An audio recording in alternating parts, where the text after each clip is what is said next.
So if you take the Earth, a map of the Earth, a model of the Earth, and flatten it out, you can see that all the oceans on the planet are connected into one gigantic salty body of water.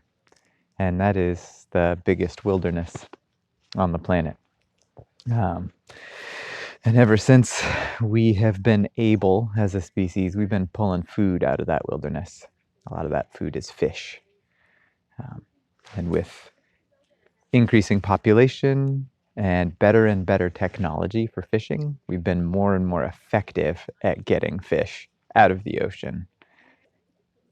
Despite all that, in very recent, relatively recent modern history, just like your paper said, the global total catch of all the fish we've been able to pull out, pull out of the ocean as a species. Wish I could reach in and pull out a fish right now.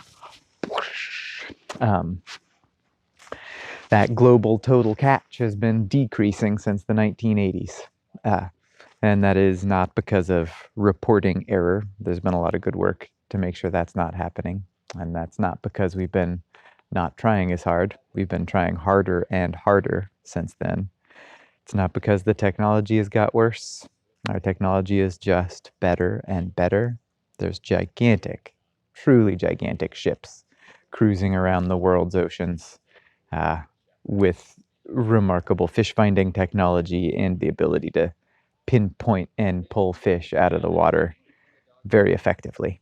The reason that the fishing catch has declined is because there's less and less fish out there, less and less wildlife in the world's largest wilderness. There's a researcher named Boris Worm. Love the name. He researches global fisheries, and he has shown that within 15 years of us targeting a species for fishing, 80% of the biomass is gone, caught and eaten. The way that we've been able to keep our catch as high as it has been is by fishing down the food chain, as they say. When a fishery collapses, we just choose a smaller fish to target. So that has been able to prop up our catch over the short term. Long-term outlook on that is not great, as you might imagine.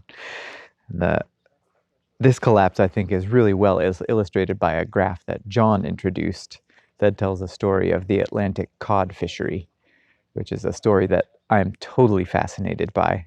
The Atlantic cod fishery was known worldwide as being inexhaustible. It is the source of fish sticks. It is the reason there are French people in Canada. This fishery was seen as a horn of plenty, unlimited fish. You can see on this graph that the catch was quite stable, increasing slightly for many years.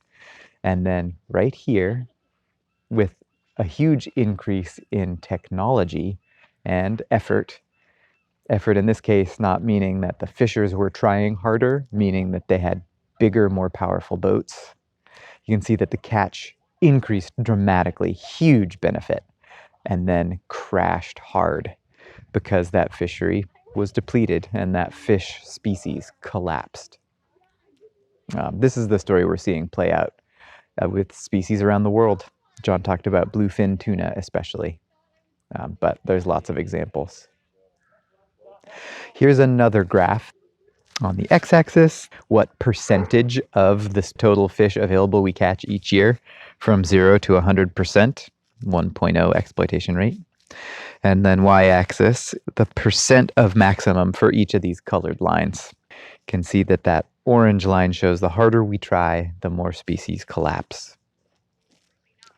That yellow line is having to do with the size of the largest fish. So the harder we fish, the smaller and smaller fish we're catching. That green line, total biomass, that's the total biomass of fish that exist in the world. The harder we fish, the less and less fish there are. And the blue line, that's the one that we really want to pay attention to if we want to think about food. MMSY is a term from the paper that this came from, meaning maximum multi-species sustainable yield.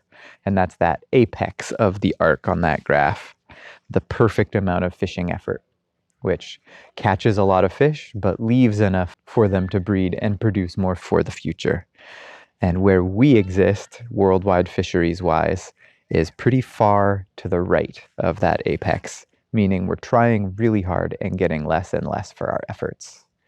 That is actually kind of promising. That means that if we ease up, we'll catch less fish in the short run and more fish in the long run. Of course, there's a big question as to whether we can ease up, whether we can make that short-term sacrifice for long-term gain. I wanted to finish with two examples of possible solutions that people talk about that I think are really interesting.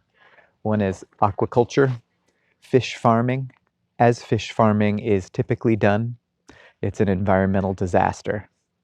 Closed pens, overcrowded with fish that create pollution and breed disease that spreads into wild fish stocks. Not only that, but typically they are fed wild fish. The industry is changing, it's getting slightly better, and there are a few examples showing some progress and some really interesting ideas about potential options for fish farming, aquaculture. The other thing I wanted to talk about was marine protected areas, which just preserve physical areas of the ocean and prevent fishing in those areas. And what that does is it allows the stock fish, the breeding fish, to get old and big. And just like the example given in the paper you read, big old fish can make a lot more babies than small young fish. So the marine protected areas that do exist now really work, and they produce massive increases locally for fish stocks. Pretty cool. There are options. I like that. And I wanted to film this right here because right behind me, which you can't see through the snow, and because they're not doing it right now, is one of the most sustainable fisheries in the world, the Lummi reef net fishery. It's a style of fishing that has been around for millennia. It's traditional fishery currently practiced in only a few spots on Lummi Island and the rest of the San Juans, now at Cherry Point as well. Very good example of a fishery that's been done well and is theoretically sustainable in the long run. I mean, it's already been sustained for thousands of years here, so that's a good sign. All right. Thanks. Bye.